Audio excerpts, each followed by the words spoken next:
Just first of all, the lettings market update. These figures we have from Rightmove every month, which tell us sort of how rents are changing, first of all in the UK, London, outside London, but also they give us figures for the West Midlands as well, which shows here that rents have increased over the last 12 months by 10.5%.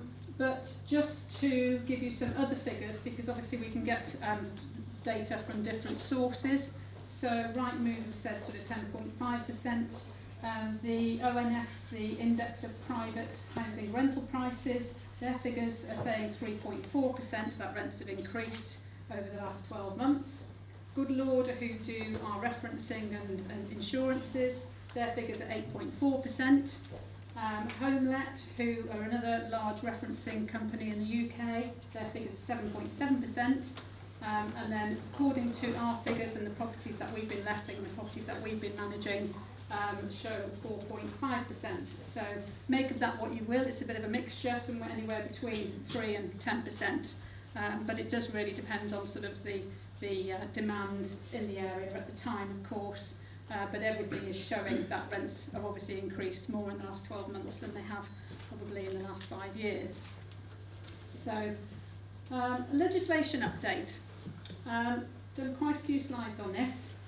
This is a quick snapshot between 1985 and 2022. So those landlords here will know that there have been quite a lot of legislation changes. In fact, there are now over 170 pieces of legislation affecting the private rental sector.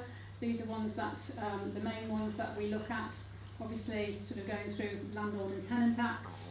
The Deregulation Act was quite a big one in 2015. Immigration Act affects us. Furniture and furnishings go right the way back to 1988. Gas safety has been the same since 1988. Electrical safety regulations, 1994, but then updated in 2020. Tenant Fees Act, smoke and carbon monoxide alarms. So there's lots of legislation that has happened really over the last sort of 30 years or so. And then came in June this year the Renters Reform Bill White Paper. Doesn't come into effect yet, but obviously it is planned, and this is what the government had released.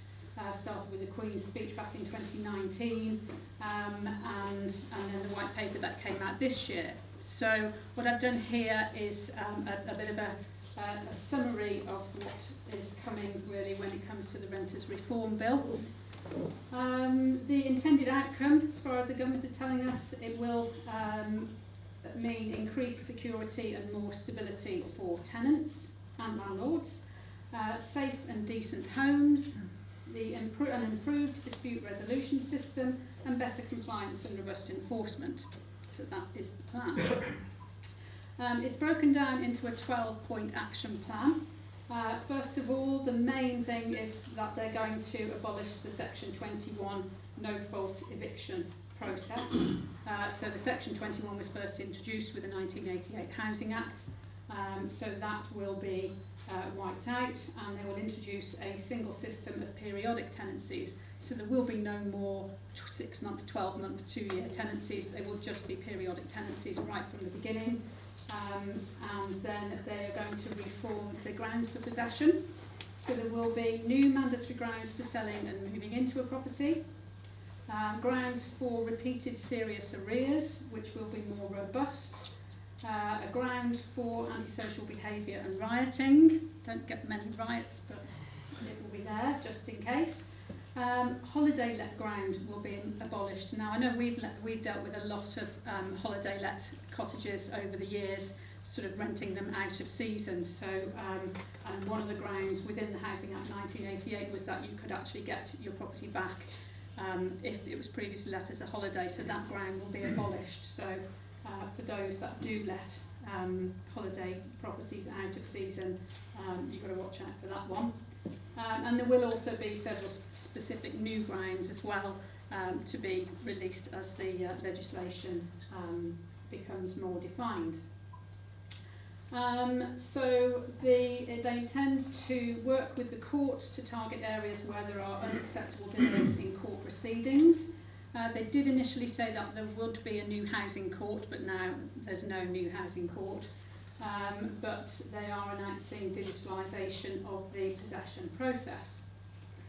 The next one is rent increases will only be allowed once a year, and to end the use of the rent review clauses in a tenancy agreement, and improve a tenant's ability to challenge excessive rent increases through the first tier tribunal. Well, of course, tenants can still do that at the moment through the first tier tribunal, but at the moment a landlord can serve a Section 21 notice if a tenant starts to dispute a rent increase. So with a Section 21 notice out of the way, if a tenant feels that a rent is excessive or a rent increase is excessive, they will be able to go down that route. So we will more likely see more of that if that is the case. And they propose to make it illegal for landlords or agents to have blanket bans on renting to families with children or those in receipt of benefits. And the next one is to, I've changed the numbers here, giving the tenants the right to request a pet in their property which the landlord cannot unreasonably refuse, and to monitor the development of market-led solutions to passport deposits. So this is what they're talking about, which is lifetime deposits that will be passporting deposits. So that again we'll know more about. There's nothing defined in the white paper as such about that. And then the private rented sector homes must meet the Decent Homes Standard. That will go on to, obviously, I've got another slide on that later about what they're calling the Decent Homes Standard. They're also stating that they will accelerate quality improvements in areas that need it most, to introduce a new single ombudsman, and to introduce a new property portal to make sure that tenants, landlords and local councils have the information they need. So that, I think, will be a little bit like what they've got in Wales at the moment, where it's basically being called a landlord register, but they're calling it a property portal.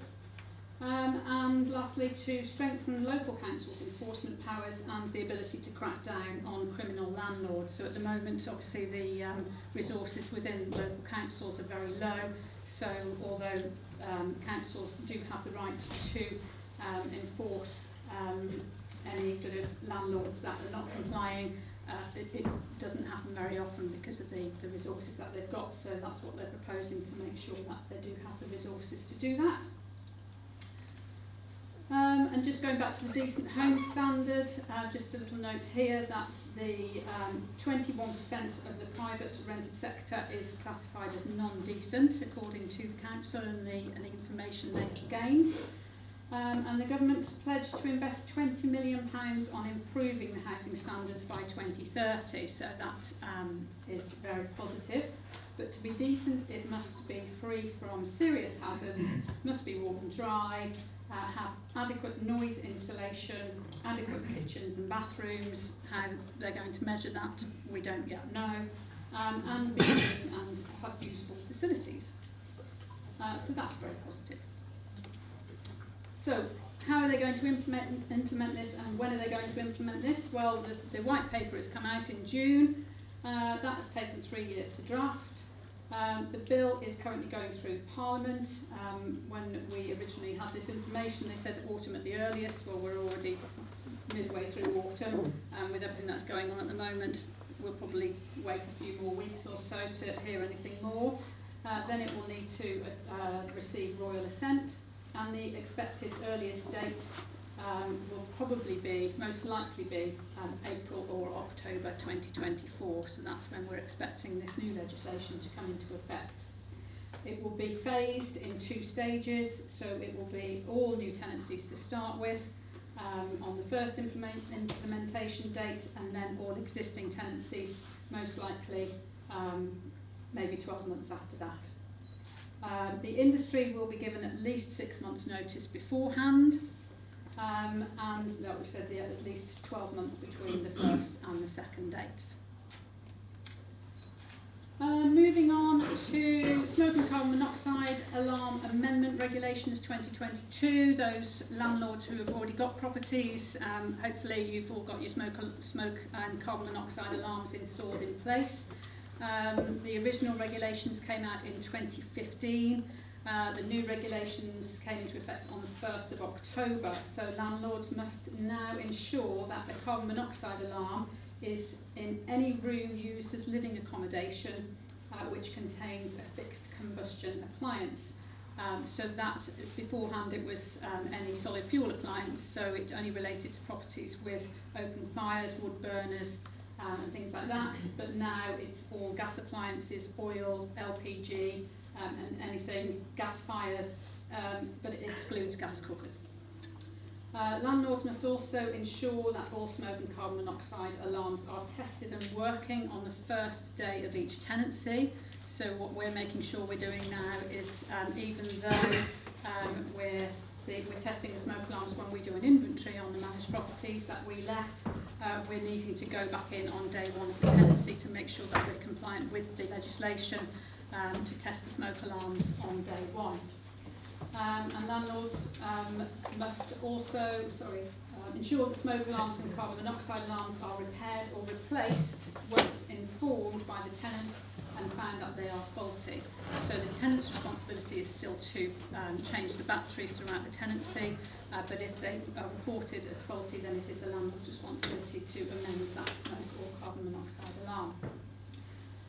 And finally, minimum energy efficiency standards. And obviously more on this from Janine later, but just one slide here that there is a proposal to increase the minimum standards for rented properties to a C rating by 1st of April 2025 for new tenancies and 1st of April 2028 for existing tenancies. And landlords must have to spend up to £10,000 on improvements before they can obtain an exemption. So again, Janine will tell you a little bit more about that shortly. So I think I'm going to be running out of time here. I've actually I've added to these slides some investment opportunities that we have at the moment, but we've printed them all off and they're on the shutters here. So all of the investment properties that we currently have available for sale. The details are on the wall over there, what I normally would send out to all of the landlords on our sort of mailing list, our investor landlords, but all the properties we currently have for sale, all the details are on the table over here, and the information about the achievable rents and what the yields are and the EPC ratings are all on the board above there. So in the break, please, if you are looking for an investment property, then all the details are over there. And I will now pass you over to Ross, who's going to give you our sales update. So